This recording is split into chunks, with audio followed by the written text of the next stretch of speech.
This episode of The Minimalists is brought to you by nobody, because advertisements suck. The Minimalists. Welcome to the Minimalist Podcast, where we discuss what it means to live a meaningful life with less. My name is Joshua Fields Milburn. And I'm Ryan Nicodemus, and together we are the Minimalists. Ryan, you ever feel like you're too busy? I don't know. Sometimes, I guess. Yeah, don't we all? Yeah. Today we're going to talk about the problem with busyness. We're talking about how to better manage our time. We were supposed to have a guest here today. Eve could not make it. This is actually the second time she canceled on us. So actually, I think it was like last minute, at the middle of the night, right? In the darkness of night. That's right. But totally understand. It's fine. Yeah. But the reason I wanted to keep doing this episode is because I realized that over the last decade, 11, 12 years really, I've become an expert on busyness. I'm an expert at very few things. But if there's one thing I have a deep understanding about, it's being busy, and also, the flip side of the coin, not being busy. I'm going to start with a question from Tim from Twitter. He said, why can't we ever seem to get ahead of our to-do lists? Man, I think we're gonna die with many things on a to-do list. I mean, it's impossible to do everything. Bury me with my to-do list. That's the last checkbox on the to-do list. We should make the Patreon, the Maximal episode, that's the title. Bury me with my to-do list. Yeah. There's always stuff to do. Right. I don't have a to-do list. Right. You have a today list. I have a today list, and I also have a someday list. I was just looking at both this morning, and here are the few things I want to accomplish today. I was looking at that, and then I moved one or two things to my someday list, and when I went into that someday list, I went in and deleted like a bunch of things. Like, why is this still on here? I don't want to do this someday. Yeah. And so it reminds me of I have a recommendation list. So anytime anyone brings up anything, whether it's like, hey, you should see this random place, this random city. Ryan, have you considered watching porn? Yeah, you should go to this random museum. You should check out this random porn, whatever it is. Like, I'll write it down for recommendations. And I was looking at that, and I have to go in there, and because there's so many recommendations. Like, I will never do every single one of those recommendations. It's like books to read, movies to see, places to eat, places to visit. Yeah. Well, and here's the difference. If you don't feel obligated, then it's just a collection. For me, my someday list is a collection of potential things. If I've run out of things to do and want something to do, then here it's I want to watch that movie, or I want to work on this project or work on this proposal, or whatever it might be. But I don't feel obligated. And the same with the recommendation list. I have a list similar to that. It's an essay ideas list. And in fact, I have that too. Yeah. On the Maximal episode today, I'm going to talk about a couple of those essay ideas that I haven't written yet, but I want to talk them through with you because maybe we'll sort of write them aloud on the private podcast. But the essay list for me is just this, I don't know, what's the word, Sean? Repository? A dumping ground, a landfill of ideas. I hate ideas, by the way. Ideas are the worst. and so the reason I have these sort of notepads and other things is to get rid of the ideas, not to heap them onto my calendar, my obligation list. We did a episode about obligations recently. You can go back and check that out. We'll put a link to the obligations episode in the show notes. But here's the thing about busyness, Tim. Why can't we get ahead of our to-do lists? Well, it's because of the to-do list. The to-do list isn't the problem. The to-do list is the problem. Yeah. It's not the fact that you want to do certain things or that you have. Let me just get back. Let me step back for a second. The problem is the fact that we are obligated by our to-do list. And often, what's on our to-do list, Ryan? It's everyone else's expectations of us.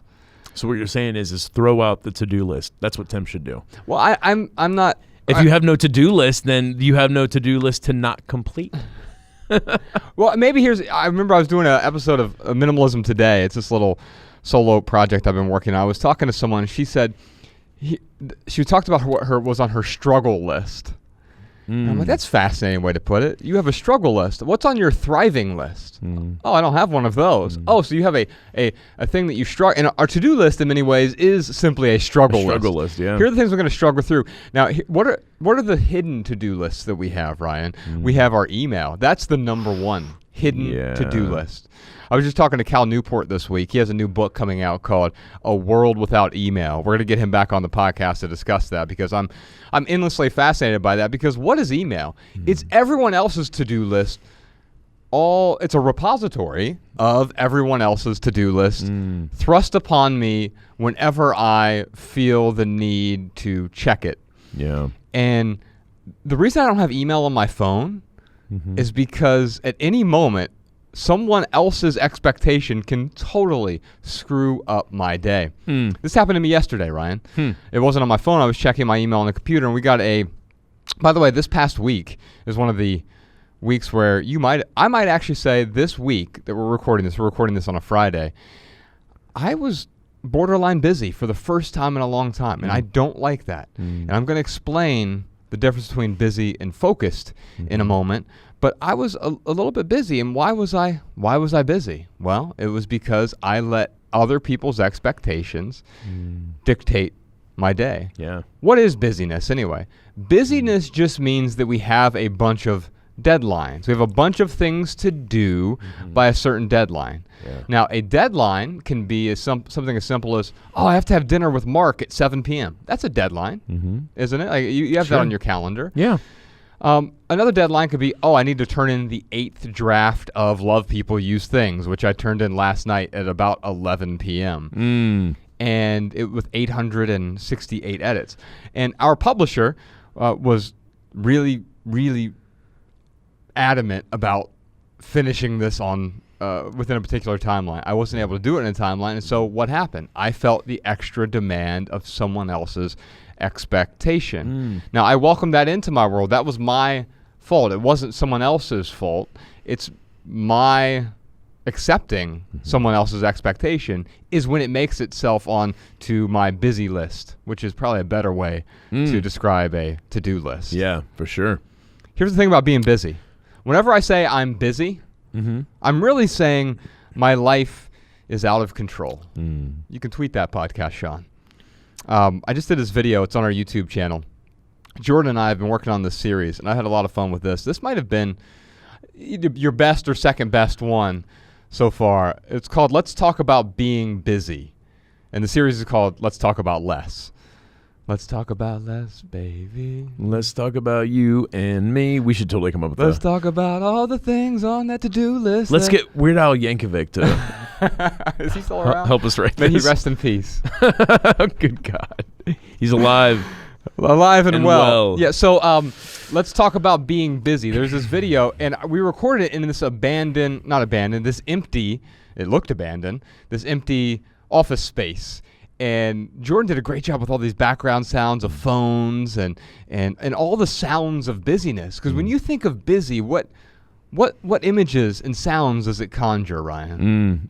Oh, I think of someone like running around and like, with a cup of coffee and it's like spilling everywhere, and Yes. they're running from office to office, or I don't know, or they're out doing a bunch of errands, because I know like that's when I feel busy. When I like have to, I don't know, do the dry cleaning and wash the car, and I like let everything build up to like one day of these things that we all have to do, and then I'm like, I'm busy today with errands. And so what you're describing with the guy spilling the coffee or running around from place to place to place to place is chaos.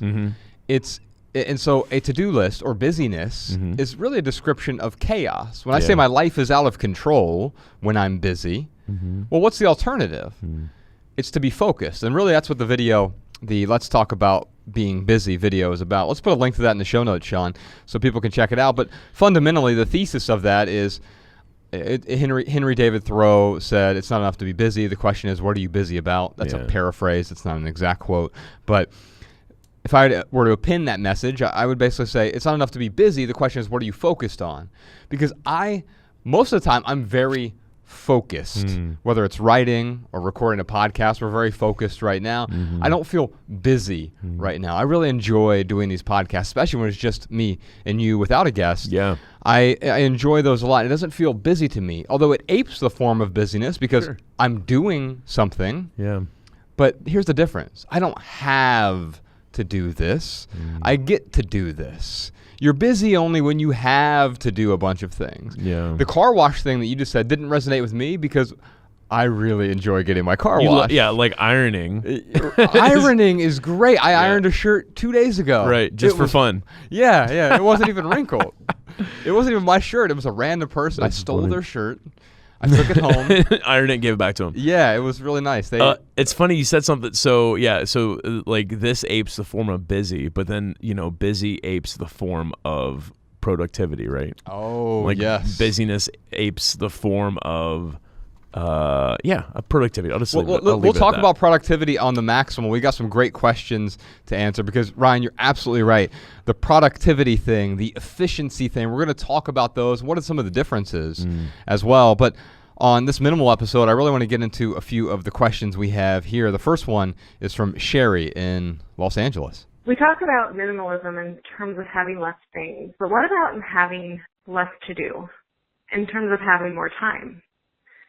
What do you suggest in terms of freeing up time so that people feel they have a more balanced lifestyle that brings them purpose and joy?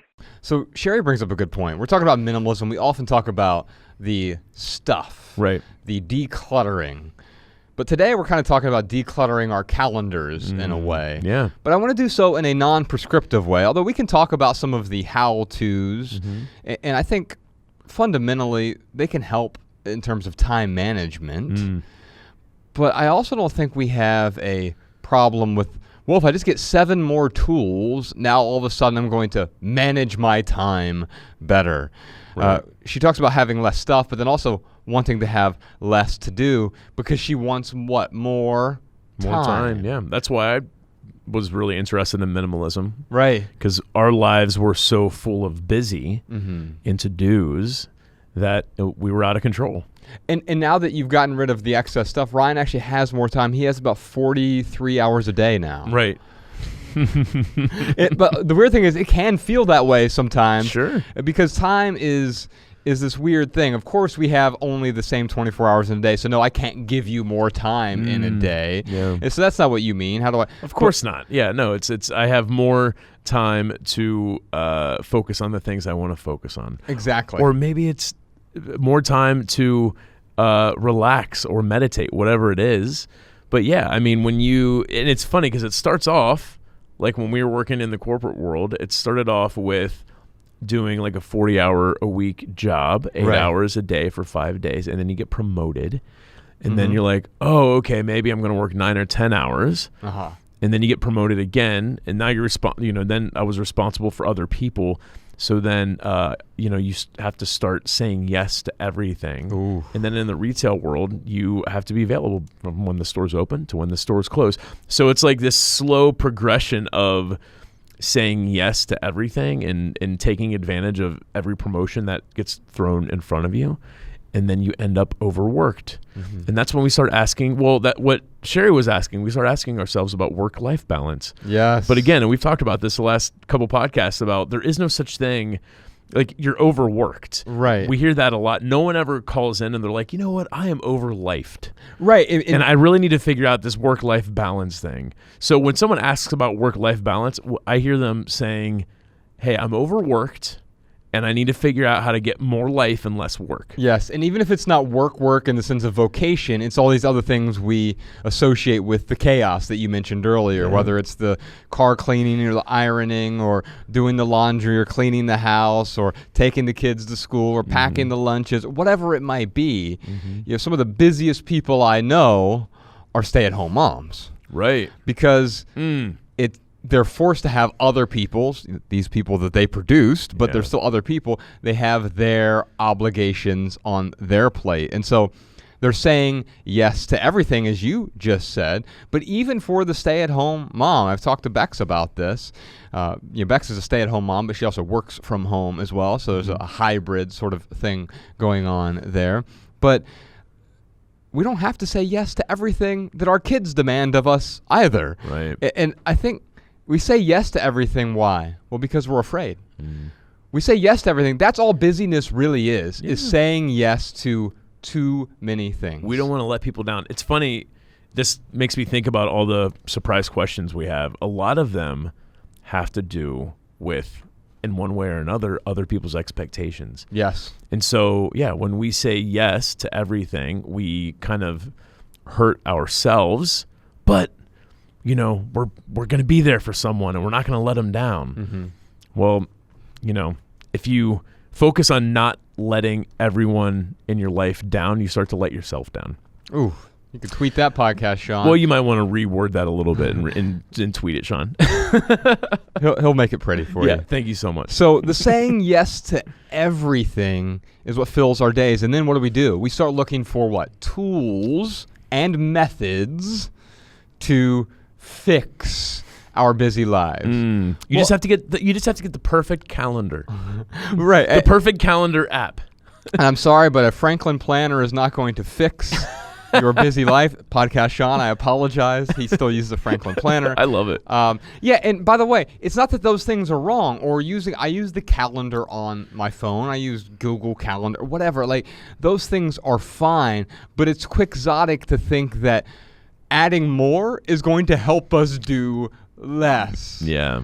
The BlackBerry, remember when we brought the BlackBerry into our corporate lives? It was supposed to save us 1 to 2 hours a day. Well, what it really did was it put me on call like a doctor. Yeah. And I wasn't saving any time, but I was trying to pretend like I was saving people's lives or something because I was constantly glued to that productivity machine. Well, it's funny. Yeah, I used to tell people, well, it saves you an hour a day or 2 hours a day because while you're in the waiting room at the doctor's office, you got to wait there for 30 minutes. You can catch up on some work.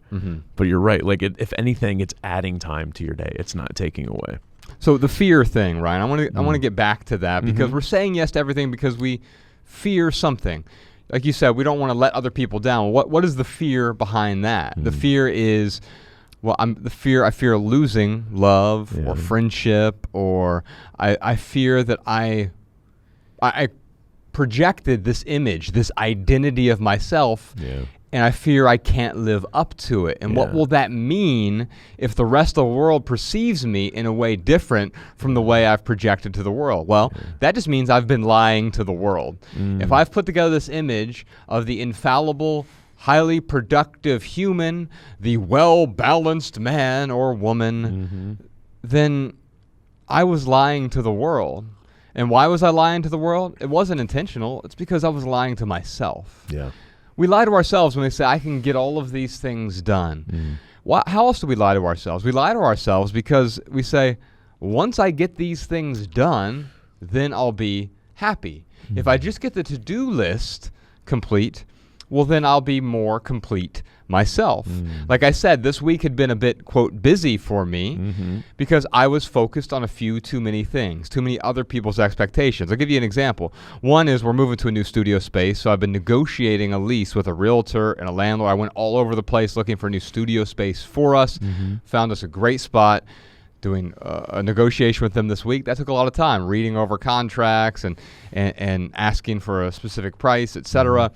So that back and forth was a little bit of commitment, right? It took some time. By itself, totally fine, not a big deal. Didn't fill up my calendar really. Right. But then you lump in, the publisher comes back to me at the same time, and they're like, well, we need this back by this date. And I'm like, well, I can't ever do it by this date. How about this date? And they're like, I don't know. I'm like, I don't even know if I can get it done by that date. And so I'm letting, all of a sudden now someone else's expectation is, hey, can you review this lease and can you go over this new draft of the book with 868 changes in it? And it's like, okay, I think I can do these two things. Oh, but then Ryan and I have a speaking gig. Okay, and then we have this other thing. And it's like, well, wait a minute. I've said yes to a lot of things that it's okay to say yes to, but it may be a protracted time frame. Yeah. Because all of these things on their own, to quote Derek Sivers, were hell yeahs. Yes. Because Derek Sivers is hell yeah or no. Right. Put a link to that blog post in the show notes, please, Sean. I mean, if you want to really understand your priorities, it's hell yeah or no. And most of the things on our to-do list are just, or yeah, I guess. It doesn't make it to my to-do list if it's a yeah, I guess. Yeah. And then, so we had quite a few things going on, and we had someone literally at 11:59 p.m. cancel on our podcast, and it's like, oh, now we have to figure out how to do podcast show notes within a 3-hour, and so like it was just too much. And so we step back and say, well, wait, what am I afraid of here? Yeah. If I say, well, this is going to have to wait a week, that's going to have to wait a month. I'm going to have to say no to this. What am I afraid of? Yeah. No new tools are going to help me with that. No. Only thing that's really going to help me is understanding that it's been frantic for 40 years. And it will continue to be frantic because of the to-do list. Yeah. Not because I'm better managing it with the appropriate calendars and apps and phones and devices and tablets. Those things, they complicate, literally, right? They complex our lives. They interweave more complexity into our life. What does that do? It just makes us more busy. Now, I love what you said about work-life balance, Ryan, because right after she said work-life balance, she said living a life with more purpose and joy. We never ask for more joy, peace, balance, right? Like, you know, I just have a little bit too much joy this week, and so maybe I could extend that to next week.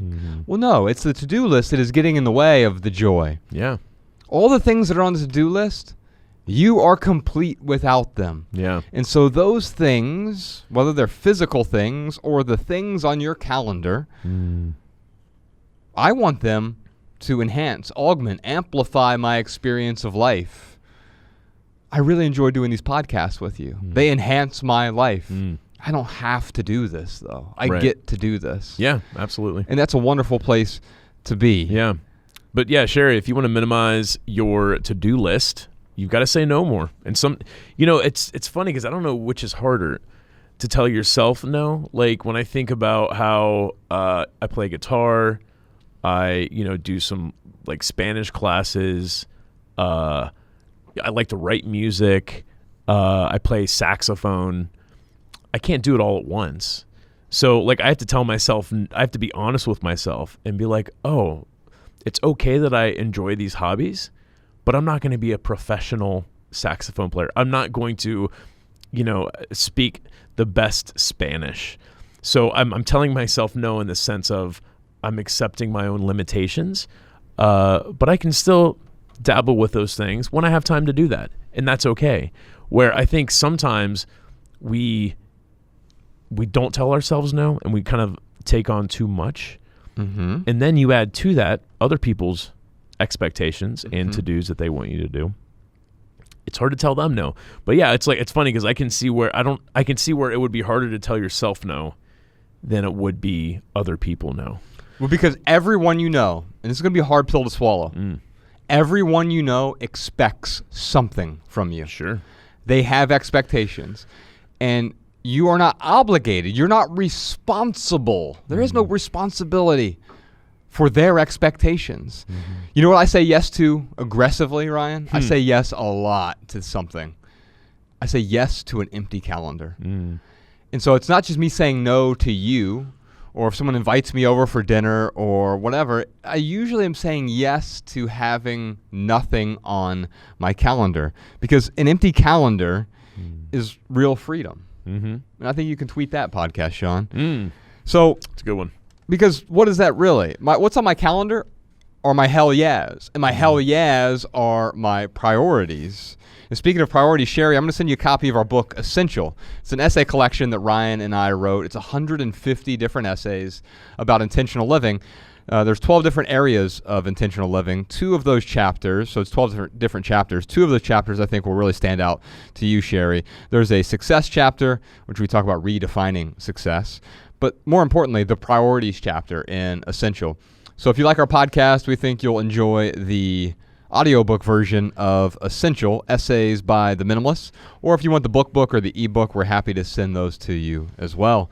Ryan, what time is it? You know what time it is. It is time for our lightning round where we answer your text messages. You can text your questions and comments to 937-202-4654. Yes, indeed. Did you know those texts go to both of our phones? And we even dip in there and respond to people personally. We respond to some folks on the podcast as well. Now, during the lightning round, this is where Ryan and I do our best to answer questions with a short, shareable, less than 140-character response. We call them minimal maxims. By the way, you can find all of our minimal maxims in the show notes or over at minimalmaxims.com. Adam Sutherland has a question for us. What can someone do if they feel they're too busy to figure out how to become less busy? Now, there's a Freudian slip here in this question, right? Because really what the question I think he's positing is when he says, what can someone do to become less busy? Is really what he means. Well, yeah. But he's saying they're too busy to figure out how to become less busy. Right, like they don't have enough time to figure out how to become less busy. Let me give you a pithy answer. Maybe we can unpack it, Ryan. We are too busy only because we don't understand why we are busy. Yeah. So totally agree. I think quite often we never even stop to consider less with respect to our stuff, our physical possessions. But our calendars, our busyness in our society is what? It's a status symbol. It is the new BMW is being busy. Who was the guy, the CEO, 30 years old, and he was like, they wrote this whole article on him. I forget what magazine, but he was bragging about essentially working 20 hours a day, getting 4 hours of sleep. I wrote an essay about him. Aaron Levi, I think his name is. I wonder how he's doing these days. Yeah, I don't know. My guess, clearly that wasn't sustainable. So hopefully he steered out of the chaos, right? Yeah. And or maybe he's superhuman. Who knows? No, he's not, and that's the thing, right? And by the way, he's not even human, right? Because all of that stuff, that's not how humans behave. We didn't evolve over the last 200 to 300,000 years to have full calendars full of notifications and tweets. And I mean, I went through the whole thing on that video with Jordan, the Let's Talk About Being Busy video. You did a great job with those graphics, really making even the screen busy. The noise was busy, the telephones ringing, the fax machines going, whatever was going on, the crowd, the noise, the chaos. And his life was filled with chaos. We didn't evolve for that kind of chaos. And so we did evolve to fear real danger. So if you're going to get eaten by an apex predator, but now our calendar has turned into the biggest apex predator in our lives. And of course, so we're running away from our calendars. Yeah. And in fact, we are too busy to figure out how to become less busy. I have one more pithy thing for you, Ryan. We are too busy because we have too much time. Ooh. Can I talk about that? I mean, we all have the same amount of time, but I guess my 42 hours in a day is too much time. Here's what I mean. Yeah, what do you mean? The average lifespan, you're going to live to about 80, right? And I'm going to live to 150, Josh. Let's assume you live the average length of a person. You're going to live to about 80. You're halfway there right now, right? Oh, my God. Okay, but let's say that we cut your lifespan in half. No, I'll be dead today. Well, no, you'd be dead in about 6 months. Okay. Would you be doing all the same busy, chaotic things if you had only 6 months left? Or what if we had only 20 or 25 years on this earth? Would we be filling our lives? No, what we do is because we think we're going to live to 80, that's so far off to us, it's functionally infinite. Right. It's this hypothetical future. By the way, it all happens so fast. I'll be 40 this year, and I remember being 3. It was not that long ago. Yeah. And so it just happens so fast, but we have so much time. Because we have so much, it's like if you had unlimited money, you would waste it. Right. We often think we have unlimited time. So we are too busy because we have too much time. Going back to my previous pithy answer here, we don't understand why we are busy. You understand how you are busy. You understand what you are busy with. You understand who you're busy with. But there's a good chance you don't understand why you're busy. You're busy because you're afraid to slow down. My pithy answer is this: busy is an excuse, not a lifestyle. I love that. So, Adam, it sounds like you have a busy lifestyle, or you're pretending that you have a busy lifestyle. And I would just challenge you and say, look in the mirror and be honest with yourself and kind of see that you're really using it as an excuse, which is okay. We're not here to busy shame anyone. No. We're just here to get to the truth. Indeed. Well, we do have a bunch more to talk about. Ryan, I think I have my favorite right here, right now segment that we've ever done on this podcast coming up. I'm truly excited to discuss this right here, right now. But first, here are some voicemail comments and insights from our listeners. Check them out. Hi, Minimalists. This is Beth from Chicago, and I was calling in with a tip. This could be for clothing, but also anything else, and I'll explain. So when it comes to clothing, my rule is this. If I would rather go in to my hamper and rewear a piece of item that's dirty than get a like item out of the closet, so maybe it's a pair of jeans, then it's time for the jeans in the closet to go. So maybe that means just buying 3 pairs of my favorite ones and get rid of the rest, and that's good with me. So how that applies to other things, so maybe items like shampoo, if you get done with the bottle and you go out and buy that same one again rather than using all the other half-used ones in your closet, time to go. And same with maybe a pot or a pan. If that one breaks and you're going to go out and rebuy that same one instead of using ones that you already have that are the similar size, then it's time for those ones to go as well. Hi, this is Molly from Salt Lake City. I'm calling with a tip regarding managing the collecting impulse. One strategy I have used is to make friends with people who share the same hobby or collection and do regular exchanges with them. So you get the thrill of having a new item, but then when the thrill wears off, you just return it to the other owner and you can get another new item when you get it back. And anyway, thank you and have a nice day. all right, y'all, thanks again to our special guest. We're sponsored this week by water. Drink it today. Actually, we're sponsored by you, so thank you if you are one of our supporters. Man. Yeah. There are 6,000 or so of you, and we're really grateful for your support. Ryan, for our added value this week, speaking of people pretending to be busy, which is, by the way, all we're all really doing. None of us are saving the world. If you are, you're probably not listening to this podcast. It's okay. Let's admit the truth here. But we often pretend that we're being busy. And so my added value this week, in fact, this is your homework for everyone listening to this. I want you to go watch Fake Famous. It's on HBO. It's a documentary. And they take this New York Times reporter takes 3 people who, they just put an ad out that says, do you want to be famous? And they interview a bunch of people, and they find 3 people, and they help them become fake famous on Instagram. Oh, wow. And I'm not going to give it away because there are some twists, and it's only about an hour or so long. It's a great illustration of, well, what an influencer really is. In fact, I want to do the reason it's a homework assignment for you listening to this is I want to do a whole podcast episode about influencers. I want to be an outfluencer.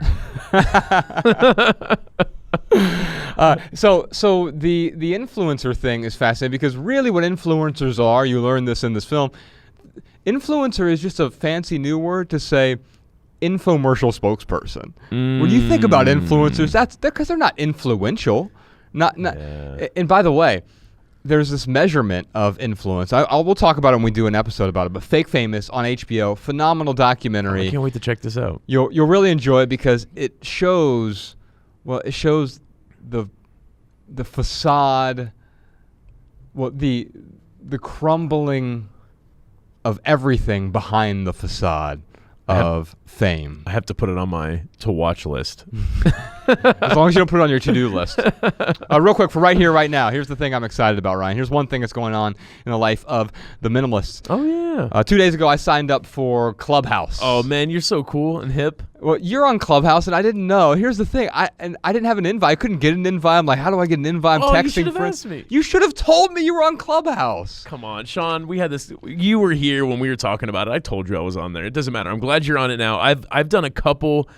Actually, that's not true. I've done one room, and it was part of the men's team thing that I'm part of. It was this man who has his own men's team going on, and he was like, hey, will you join me for this discussion with this circle of men about commitments? And it was good. It was fun. I love it how it's audio only. because I was like literally making coffee and like muting myself as we were talking. Yeah. Which is, it's kind of cool to be able to like, I don't know. I feel like I have better conversations when I can pace. So yeah, it's really good. It's a pretty cool platform. So I don't know exactly what I want to use it for. Yes. And I haven't got on there even to really go into other rooms and see what other people are using it for. I've only been on when people invite me. So what are you excited to use it for? I love that question. What am I? Because I am more excited about this app than I'm as excited about this as I was about Twitter in 2008 when I joined Twitter. Because and by the way, I think this will be one of the biggest social media apps in the world soon. It's invite only currently. Yeah. By the time this comes out, I don't even know if it's available for Android phones yet. Yeah. And so people are asking me like, well, how do I find it? Or they're tweeting me, what is Clubhouse? I'm like, I'm not Google. You can Google like what is Clubhouse, right? But it is the way I can describe it is an audio only platform. It sort of augments podcasts the way Twitter augments blogs. It is to podcasts what Twitter was to blogs a decade and a half ago. Interesting. Yeah, it's to me, I would describe it as a live stream audio only service. Yeah. So this is before our time, but old party lines where people, or when you had a home phone, a landline phone in your house, and there were two of them, you could listen on like your dad's conversations when you were growing up, and like you could sneak in. This is sort of I never did that, but. You didn't? You could, yeah. Yeah.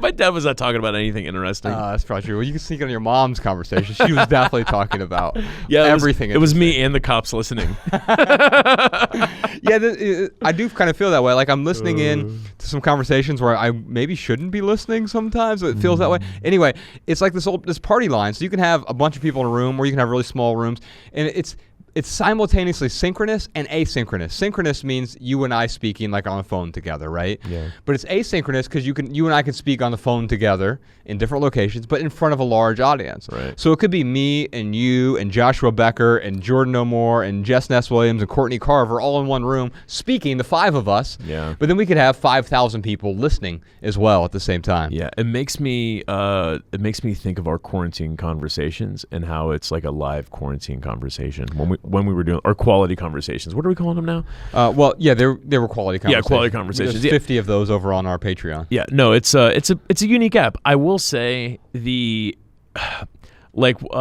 I got off that phone call, or is it a phone call?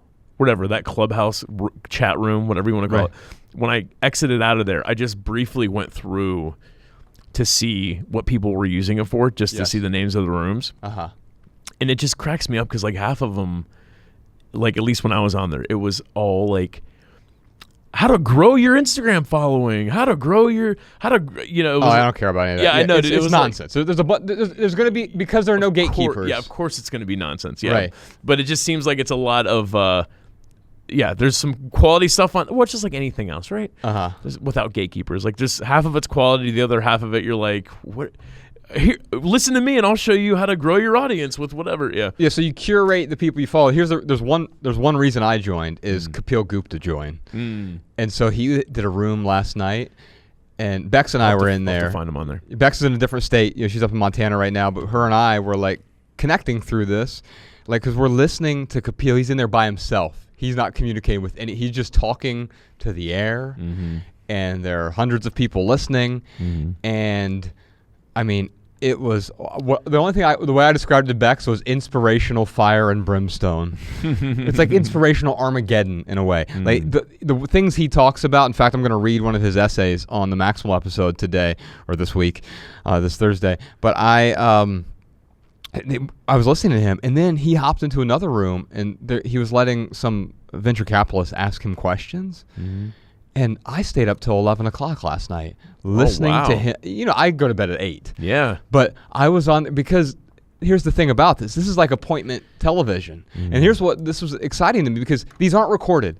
I love the ephemeral nature of it. Once you've done it, it's like a phone call. If I call you on the phone and Sean, was supposed to be a three-way conversation between me and Sean and you. Yeah. But Sean didn't join. He can't be like, hey, can you go ahead and send me that phone call? No, it's gone. Right. And I really enjoy that about this. Remember back in the days we had appointment viewing. The Sopranos come on Sunday at 9 p.m. And you waited all week for that. Yeah. And then last night it was Sam Harris and Kapil Gupta had rooms at the same time. And it was like, well, who do I choose from? Now for me it's a no-brainer. I would choose Kapil Gupta over anyone in the world. And he had this. It was just an amazing experience, and I got goosebumps. I haven't had that from a social media app. This is real social media, and so I'm going to do, and hopefully Ryan will join me for this. We're going to be together that day. So, but even if we're not, that's the beautiful thing about Clubhouse. Yeah. On Sunday, 3/21. That's March 21st. By the way, 3/21 is my favorite date. I like it. 3/21. Yes, very OCD. 6 p.m. on March 21st on Clubhouse. Now you have to find a way to get on Clubhouse. You can figure it out if you want to be there. If you have a deep desire to be on Clubhouse, you will figure it out. We're just going to get a bunch of tweets asking for invites, right? Well, I mean, I only have like 1 or 2 left, so I can't give you one. Yeah, exactly. Yeah, so I'm just prefacing with people listening to this, like, yeah, you are limited to only so many invites, and if you if I invited you and you didn't accept the invite, it won't let you do another invite. Right. Like you can only, Yeah, and so we'll be on there. I will probably invite some other folks on to talk as well. And I like that you can invite people on. They can ask a question and they can go back to listening in the audience. I've just really enjoyed it so far because there's some deep, meaningful conversations. Like you said, there's some nonsense on there. I'm not going to browse. I'm not going to hop on there and browse. Yeah, there's nonsense on Instagram. I mean, it's no matter what platform you go to. So what are we talking about on March 21st Sunday? We're going to have a conversation about, well, we're going to maneuver a little bit. We're obviously going to talk about minimalism. But we're going to talk about the understanding behind the letting go. And so I found this forum, this place, is best suited for deep conversations. And so I follow a well-curated list of people who have conversations. They often disagree with each other. I was listening to another one last night as I was going through editing some of the pictures that Jordan took, and I was just sort of selecting some photos and listening, and I was listening to some people argue. And I was like, oh, this is really fast, because they were arguing, but in a way that was respectful. And you would never get that elsewhere because of the real-time nature and the ephemeral nature, the appointment viewing nature, the live nature of it. You can't comment on it, can you? Like if you're a listener, there's no chat room. Like there's no text. Like you're literally just on there listening to other people, and if they want to bring you on, they can send you an invite. But other than that, I mean, there's no way for the people listening to interact with each other. Right. It's text. There's no text. It's no video. It's audio only. You see a picture of the person speaking, and it's removed the barrier of entry, because to do a podcast like this, we have a talented producer, talented filmmaker, we have expensive microphones, but with this, it's just your iPhone, and the conversation is really the center. Yeah. And so March 21st, 6 p.m. Pacific. March 21st, 6 p.m. Pacific. Join us on Clubhouse. We're going to talk about the deep understanding behind letting go. We've got a bunch more surprise questions this week, Ryan. Like, what are the 5 main reasons everyone is so busy all the time? If you're overwhelmed, how do you ask friends and coworkers to give you space? What is the difference between being busy and being productive? What should I be doing when I have nothing to do? I love that question. Plus a million more questions for The Minimalist. And if you want to hear all that, join us on the Minimalist private podcast this week. That's right. We release a private podcast episode every Thursday over on Patreon. Visit theminimalists.com/support to subscribe and get your personal link so that our private podcast plays in your favorite podcast app. It's cheaper than a cup of coffee, and it keeps our show 100% advertisement free. You can follow The Minimalists on Facebook, Twitter, and Instagram @The Minimalists. Sign up for our email list over at theminimalists.com if you want our show notes in your inbox. You'll also receive our Simple Sunday Minimalist writings for free whenever we send those. If you have a question, comment, or a minimalism tip for our podcast, email a voice memo to podcast@theminimalists.com. And if you leave here today with one message, we hope it's this: love people and use things, because the opposite never works. Thanks for listening, y'all. We'll see you next time. Every little thing you you think that you need. Every little thing you think that you need. Every little thing that's just feeding your greed. Oh, I bet that you'd be fine without it.